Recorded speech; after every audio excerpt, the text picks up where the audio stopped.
BJP ಇವತ್ತು ಮೊನ್ನೆ ನಡೆದಂಥ RCB ವಿಜಯೋತ್ಸವ ರ್ಯಾಲಿಯಲ್ಲಿ ಸುಮಾರು 11ಕ್ಕಿಂತ ಹೆಚ್ಚು ಅಮಾಯಕರ ಪ್ರಾಣಗಳನ್ನು ಬಲಿ ತಗೊಂಡ ಈ ಒಂದು ಕಾಂಗ್ರೆಸ್ ಸರ್ಕಾರದ ವಿರುದ್ಧ ಈ ಒಂದು ಕೋಲಾರ ಜಿಲ್ಲಾ ಬಿಜೆಪಿ ಇವತ್ತು ಹೋರಾಟ ಮಾಡ್ತಾ ಇದೆ. ಇವನು ಪ್ರಾಮಾಣಿಕ ಪೊಲೀಸ್ ಅಧಿಕಾರಿಗಳನ್ನ ಇವರು ಅಮಾನತು ಮಾಡಿ ಇವತ್ತು ಜನಗಳಿಗೆ ದಿಕ್ಕು ತಪ್ಪಿಸುವಂಥ ಕೆಲಸ ಸಿದ್ದರಾಮಯ್ಯನವರು, DK ಶಿವಕುಮಾರ್ ಅವರು, ಹೋಮ್ ಮಿನಿಸ್ಟರ್ ಆದಂಥ ಪರಮೇಶ್ವರ್ ಮಾಡ್ತಾ ಇದ್ದಾರೆ. ನಾನು ನಿಮ್ಗೆ 2-3 ವಿಷಯಕ್ಕೆ ಗಮನಿಸ್ತೀನಿ.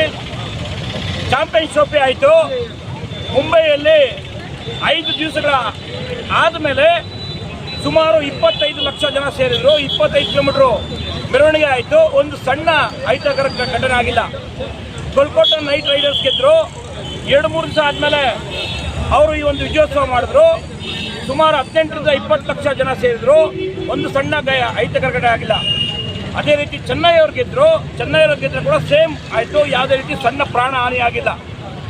ಇವರು ಏನು RCBಯ ಫ್ಯಾನ್ ಫಾಲೋ ಇದೆ, ಪ್ರಪಂಚದಲ್ಲೇ ಯಾವುದೇ ಒಂದು ಕ್ರೀಡಾ ತಂಡಕ್ಕೆ ಇಷ್ಟು ಫ್ಯಾನ್ ಫಾಲೋ ಇಲ್ಲ. ಮತ್ತು 18 ಆವೃತ್ತಿಯಲ್ಲಿ ಪ್ರಥಮ ಬಾರಿಗೆ ಈ ಒಂದು RCB ಗೆದ್ದರು. ಸುಮಾರು 63 ಕೋಟಿ ಜನ ಇದನ್ನು ವೀಕ್ಷಣೆ ಮಾಡಿದ್ರು. ಪ್ರಪಂಚದಲ್ಲಿ ರೆಕಾರ್ಡ್ ಆಯಿತು. ನಿಮಗೆ ಗೊತ್ತಿರಲಿ, ಇದೆಲ್ಲ ಕಲ್ಪನೆ ರಾಜ್ಯ ಸರ್ಕಾರಕ್ಕೆ ಇರಲಿಲ್ವಾ? ರಾಜ್ಯ ಸರ್ಕಾರ ಯಾವ ರೀತಿ ಒಂದು ಪ್ರಿಕಾಷನರಿ ಸಭೆ ಕೂಡ ತಗೊಂಡಿಲ್ಲ, ಒಂದು ಮೀಟಿಂಗ್ ಮಾಡಿಲ್ಲ, ಯಾವುದೇ ಪೊಲೀಸ್ ಅಧಿಕಾರಿಗಳ ಗಮನಕ್ಕೆ ತಂದಿಲ್ಲ.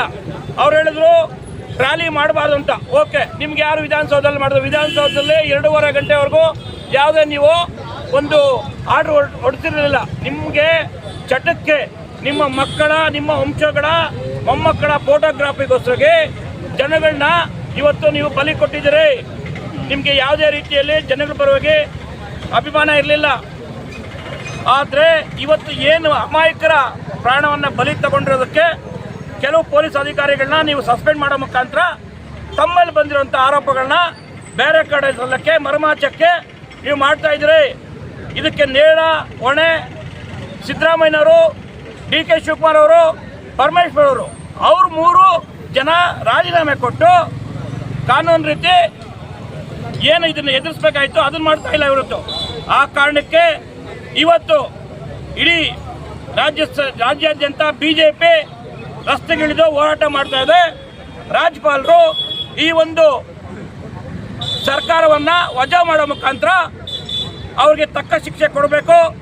ಇದೇ ತೆಲಂಗಾಣದಲ್ಲಿ ಪುಷ್ಪ ಏನು ಚಿತ್ರೀಕರಣ ಆಗ್ತಾ ಇತ್ತು, ಥಿಯೇಟ್ರಲ್ಲಿ ಫಿಲ್ಮ್ ಬಿಡುಗಡೆ ಆಗಿತ್ತು, ಮಾಹಿತಿ ಇಲ್ಲ ಅಂದ್ಬಿಟ್ಟು ಅಲ್ಲು ಅರ್ಜುನ್ ಬಂದಿದ್ರು ಅಂದ್ಬಿಟ್ಟು ಅವನ ಮೇಲೆ ನೀವು ಕೇಸ್ ಹಾಕಿ ಹೊರಗಡೆ ಹಾಕ್ತೀರಿ.